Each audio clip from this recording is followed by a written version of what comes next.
Hello, everybody. Good morning. I'm a little bit early, a little bit earlier than usual, I guess. I'm a little bit early. And fixing my iPad. Okay, so today I have several things I want to show, and one of them is a card using this really nice winter paper called Nests of Winter. And I showed it Wednesday, but I just want to show it one more time so you can see the different patterns. There's one other pattern. I think it's on the back of this blue dot.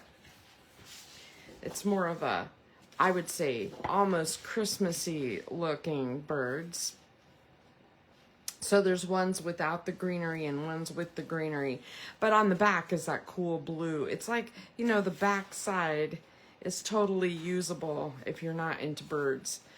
And so I just wanted to show this one more time, kind of give you an idea of what you could do with it. And, you know, that scrapbook layout I made, I put the pictures on it. I posted that in the comments on Wednesday, and I think it turned out really nice.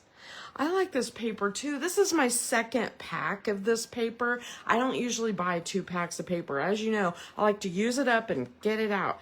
But I enjoyed it so much when I was making all those slope cards and a couple of other projects at Christmas time that I bought a second pack. I just couldn't help myself. Anyway, so that's what we're using today. I'm going to put that aside. Before we get started on the card, I just want to show you a card that Karen and I made together. We collaborated a little bit. I'm trying to get my camera straightened out a little. Sorry, guys. I'm always fussing. I'm sorry. Okay, anyway, so the idea here is we were going to make a black and white card, but Karen really wanted to add some color, and I thought hot pink or bright yellow or, you know, anything black, white, and a bold color looks so good together. And then the inside is a pop-up. So it's one of those cards where you basically just make a strip. I've shown this card so many times, but I love it, and it's a lot of fun to decorate. She had a lot of the stamp sets that I did not have. We both have different styles, and so it's really great for us to kind of collaborate on, get together and use each other's stamps.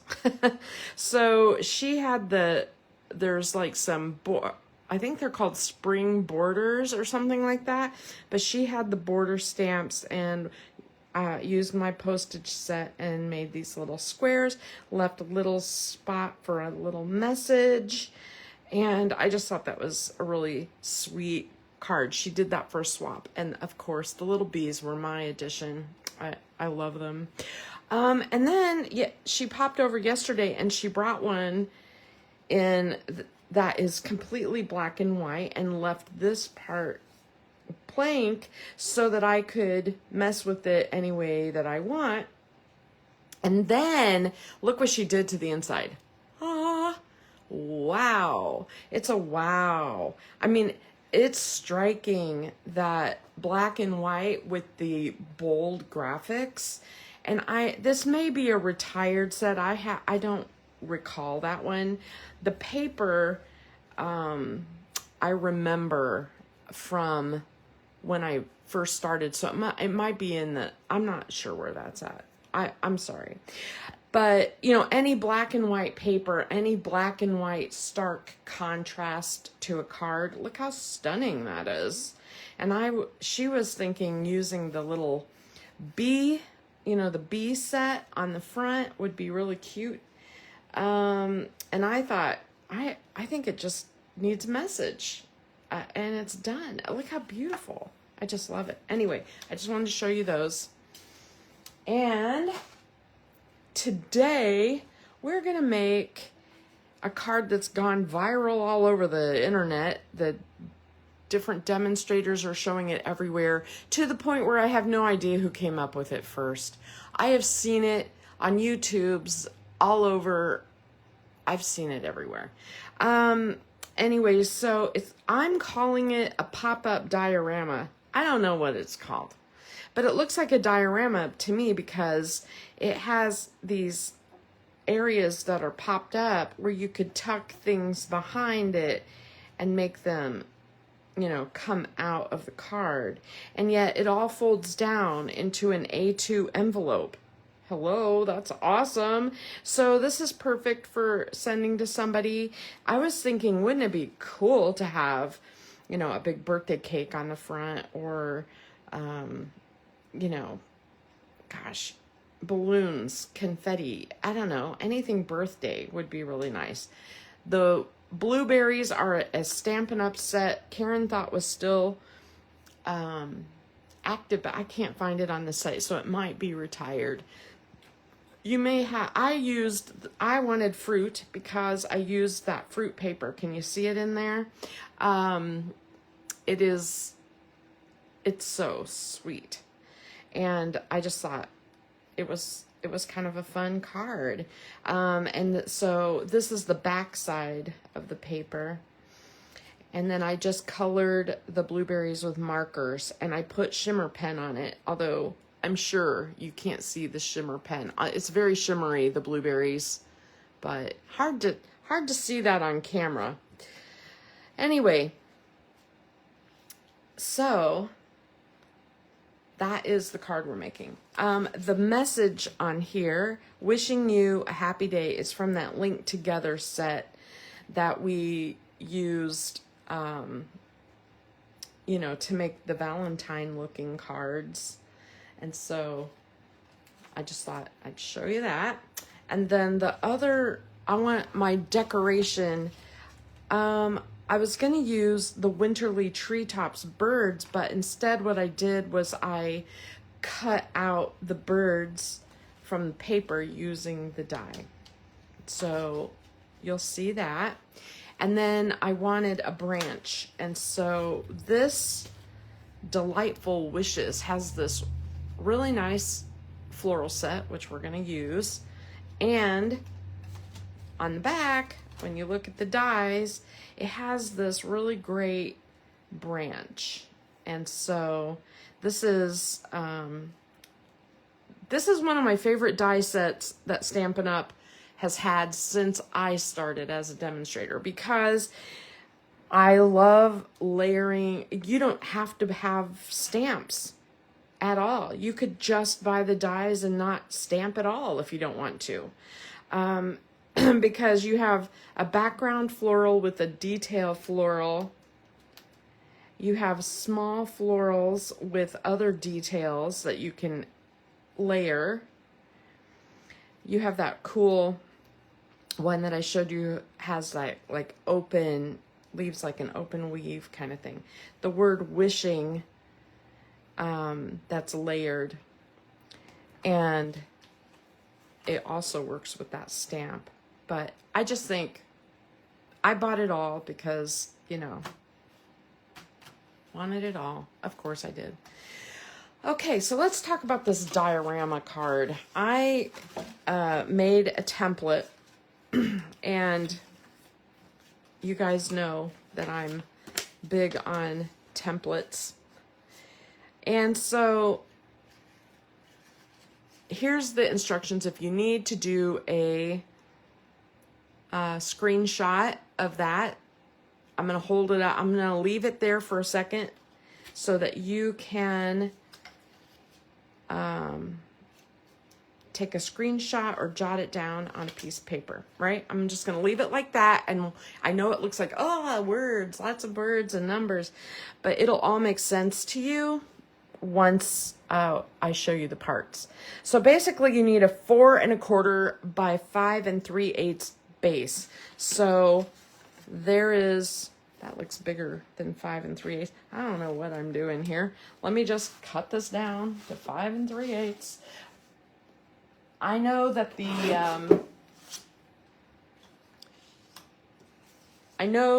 the idea of doing eighths kind of sucks. I realize that.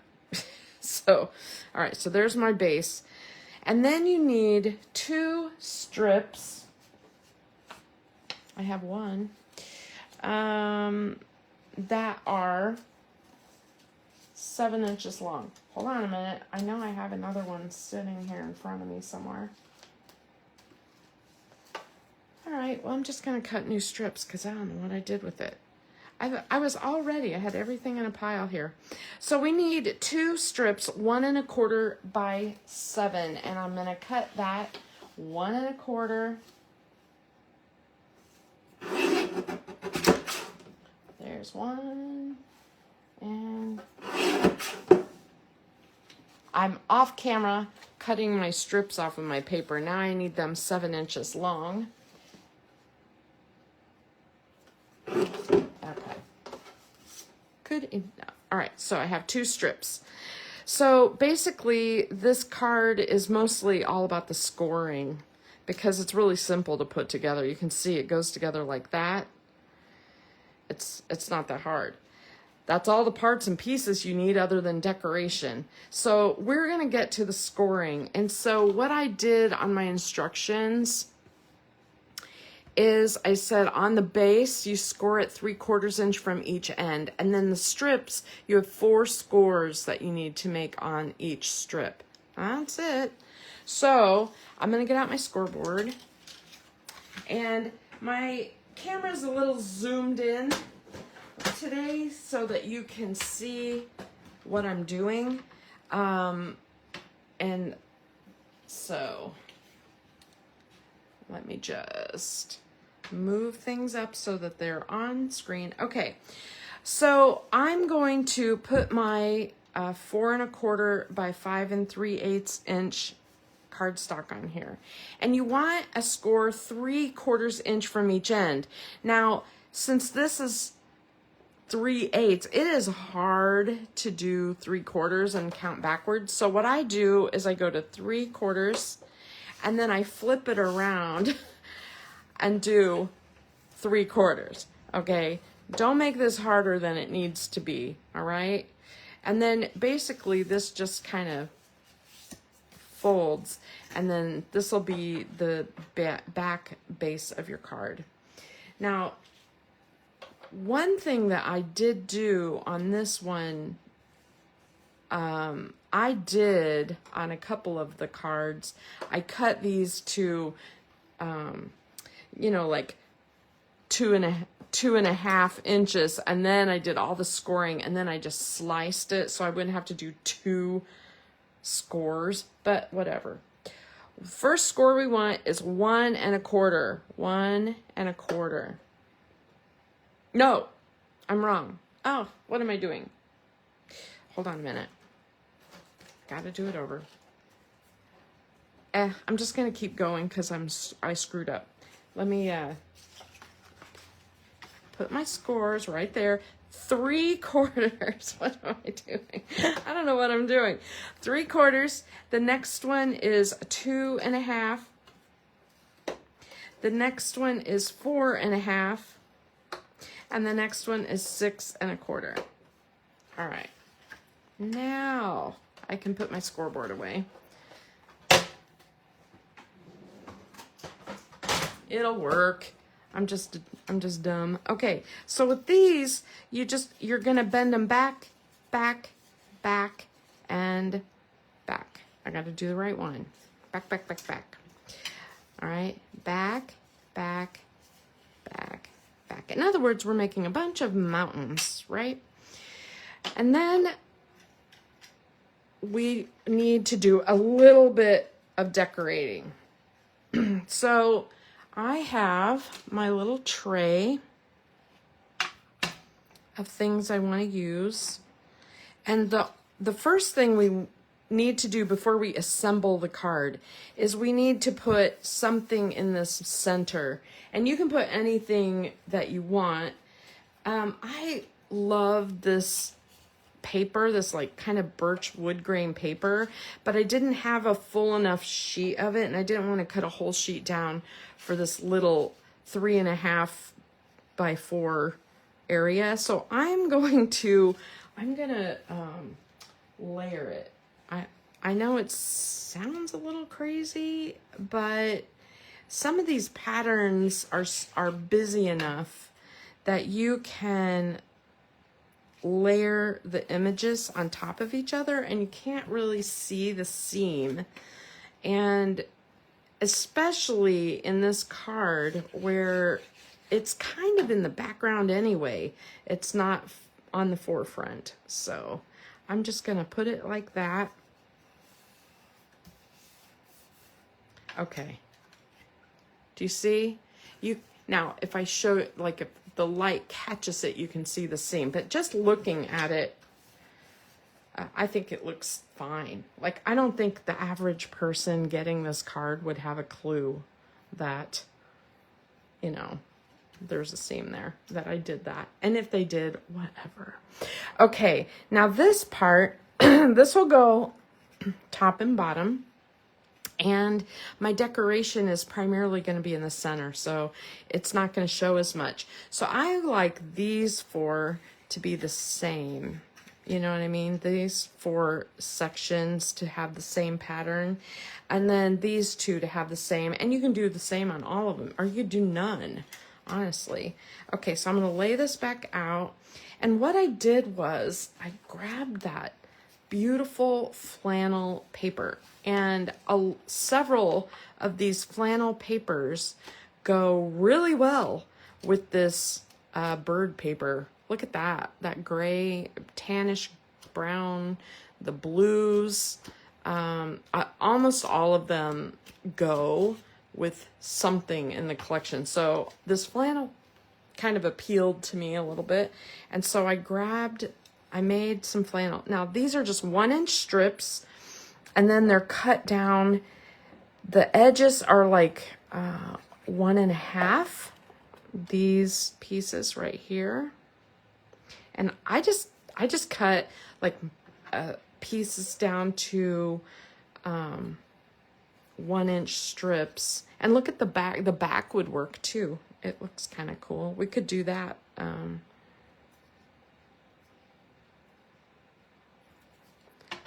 And let's see. I should make this one and this one match, but that's okay. I'm just gonna do this. And then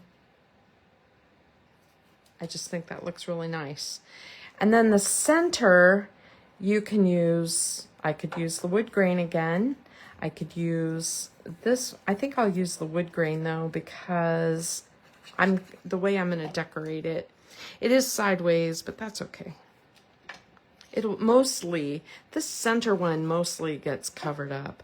So it's just there for, you know, decoration. So it's like wallpapering your strips.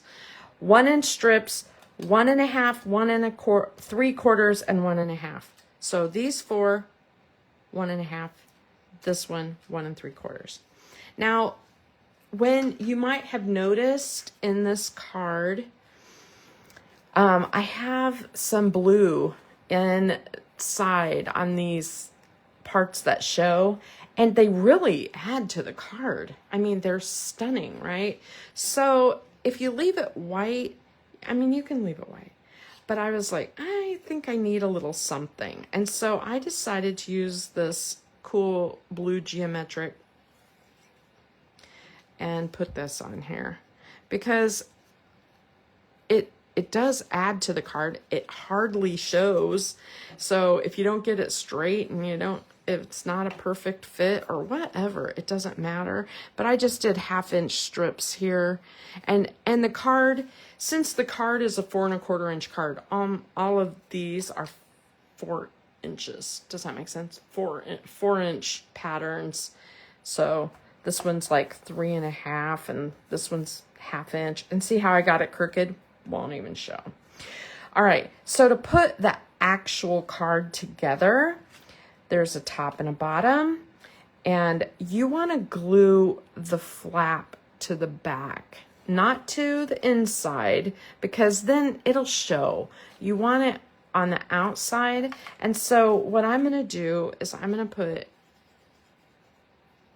a little glue there, and I'm gonna put it together like this. And the main thing is to make sure you don't cover your score lines, because you still want to be able to fold it, right? And we're going to do the same thing with this one.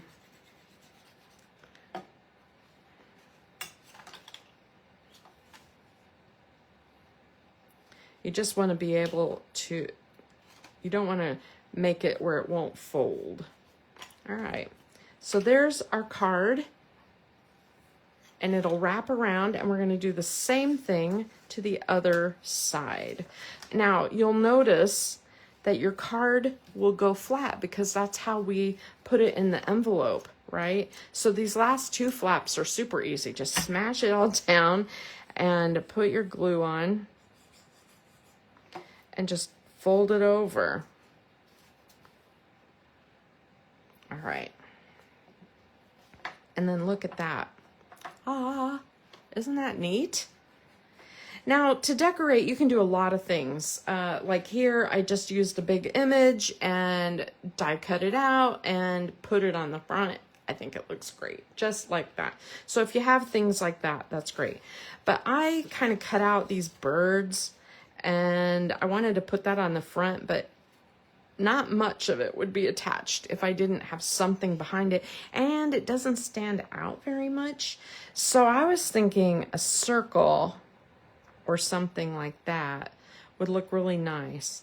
And then one of the messages in the set is thinking of you always. And so I went ahead and I stamped that and cut it out, and I just think that's really sweet.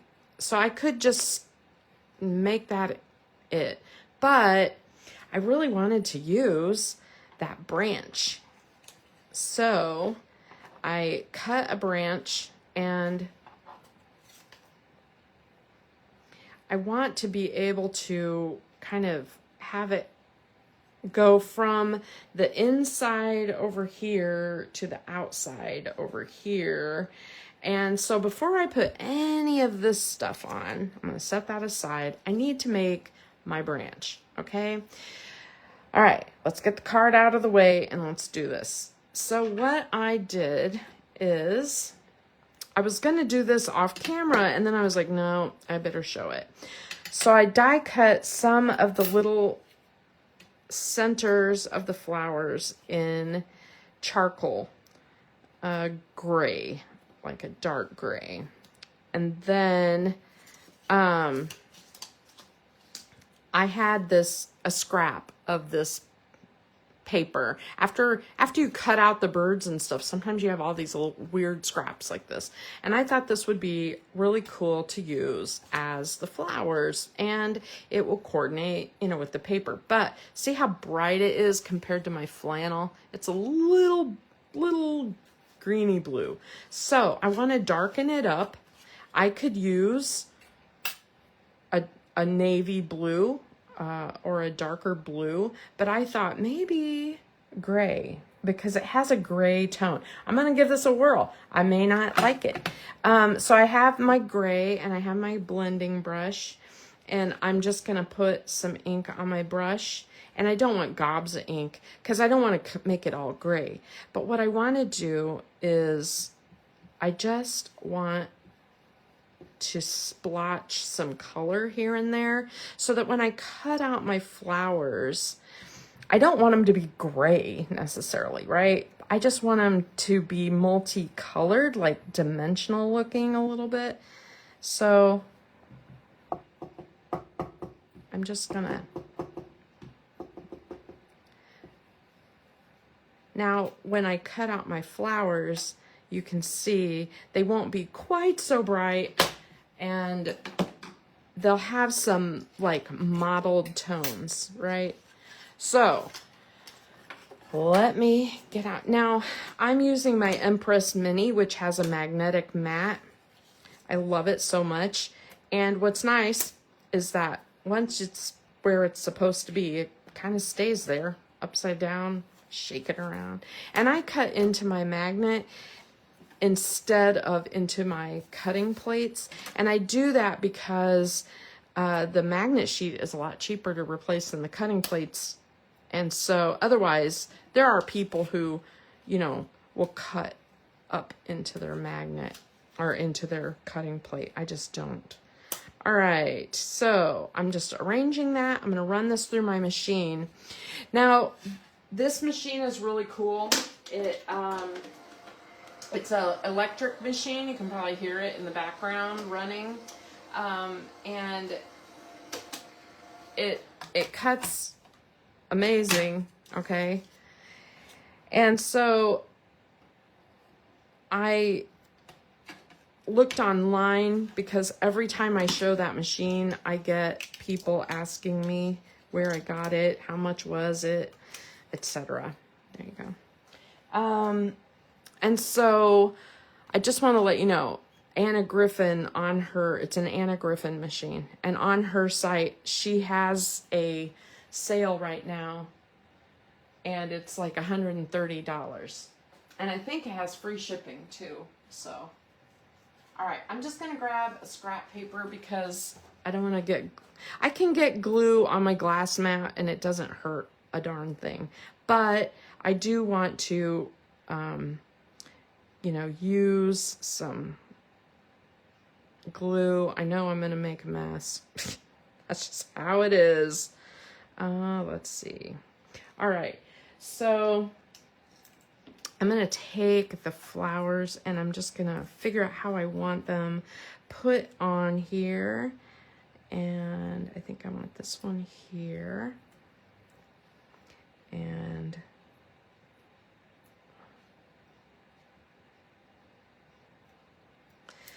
so you can see I'm just putting different flowers on.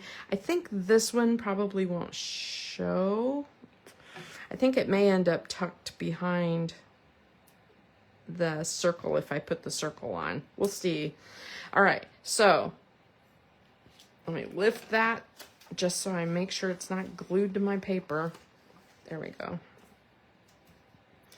And now I just want to, it's actually easier to see on the white, isn't it?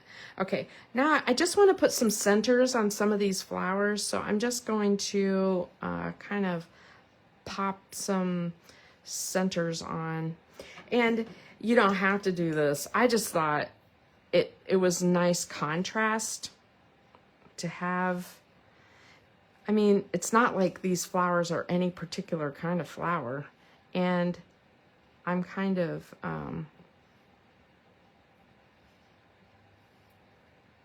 just winging it anyway. All right, that looks good. Good enough.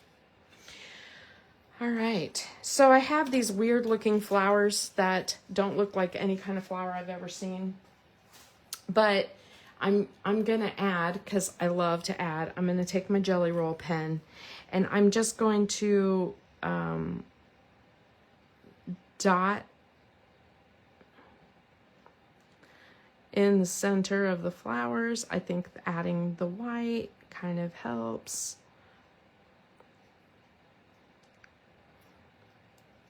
And I think it looks good. All right, so we have these weird flowers that nobody knows what they are.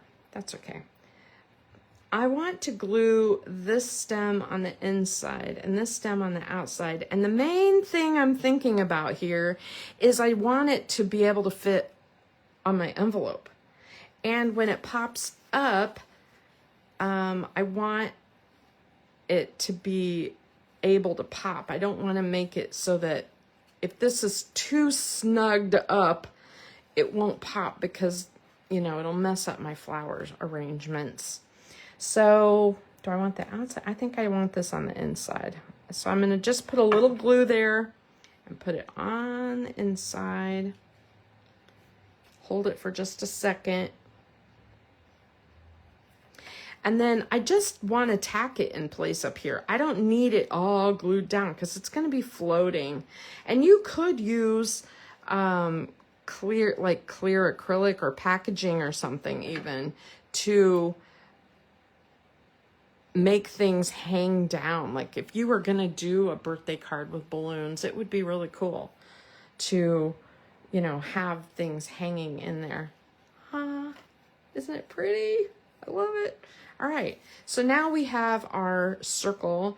I'm gonna make it off center. Is that too weird? Because I don't wanna hide all my cool flowers. See how that would hide them? I don't wanna hide them, I just made them. But I do need, I don't think the birds alone. What do you think? I could use a smaller circle, that might help. But the birds alone are really nice. I like the circle though. Okay, I know it's a little big, so I'm just going to go ahead and go for it since I have it. I'm gonna put glue at the top and glue at the bottom because that is where it's gonna attach. Thank you, Christy. I agree. And this is where it's gonna attach. And so I'm putting it here and here, and I'm gluing it just to these pop-up centers right here and right here. And then on the back, I'm using my fingers to make sure I don't have glue squirting out. That'll make my card stick flat. Okay. All right, that looks pretty good. And then I have dimensionals on my birds. So let's take those off. Now, you wouldn't use dimensionals if you really want to mail this thing. You don't want to add too much bulk because it's already kind of a double layered card. I mean, it's already going to feel a little bulky. All right, let me think about where I want my message. Do I want it down at the bottom or up at the top? Up at the top, definitely. Okay, so I'm going to put my birds here. And see how I can squish the whole card down while I'm putting things on it. The main thing is I just want to make sure it'll pop back up without being stuck. Because if you put glue or something on the back that goes through your window, you're going to stick your card flat. Okay, and then I have my message and more little dimensionals. And I'm going to put it right here. And that last dimensional is a problem because it's going to hang off of my, it's going to hang off and it's going to stick to something. So I'm going to pull that one off. No one will know. Well, you guys will know. And I'm just going to put it right there. There. Ta-da. And then do I need any other stick? No, I really don't. I could have left half of it on, but the other half would have possibly stuck down to this blue flannel piece. So you can kind of see, this gives you an idea of how much shows of the patterns that you use. It kind of gives you that idea of how you can use, I mean, look, those patterns are so different. I have 1, 2, 3 patterns on there plus decoration. I mean, and they all seem to work, even though they're not perfect color together, whatever. And I really like how these flowers ended up a little more muted instead of that bold, bright, like pool party / glacier color, you know. Love it. And I think it could use some gems. So I will probably add just a few sparkles on there and call that one done. So there's the card today. And just in case you did not get the screenshot, I'm going to show this one more time, what I did. There's the screenshot for all the measurements. And what I do when I make my templates, it's very confusing probably. But what I do is, because it's sometimes so long before I pull this out again, I write on there any instructions that'll help me remember how it went together. And then I often will take a card like this and just tuck it into the envelope just so I can see a finished card of each thing. So whenever I make one, I make two, and I put one with my template. And you'll notice at the bottom, I wrote pattern 1/2 inch by 4, pattern 3/4 inch by 4, pattern 1 by 1.5. I write this on there so that I don't have to measure it again. I mean, it's not that hard to measure that or figure it out. But when you pull out a template, the idea is for it to be snappy, easy, right? So that, and then I wrote my instruction here, glue to back of card, because and then I also taped it here so that I know what I'm talking about when I pull this out again, because your instinct is to wrap it to the front like this, and it just doesn't look as good. You could do it that way and then cover it with pattern paper and it would be fine. But I put it on the back. It was just easier to put together. But your choice. But that's how I did my template. Okay? Ta-da! That's it. That is it for today. So if you guys have any questions, feel free to message me. Have a wonderful weekend. And Moose and I are going to go over and see my dad for a little while. So I hope you have a lovely day. Bye-bye, everybody. Thanks for watching.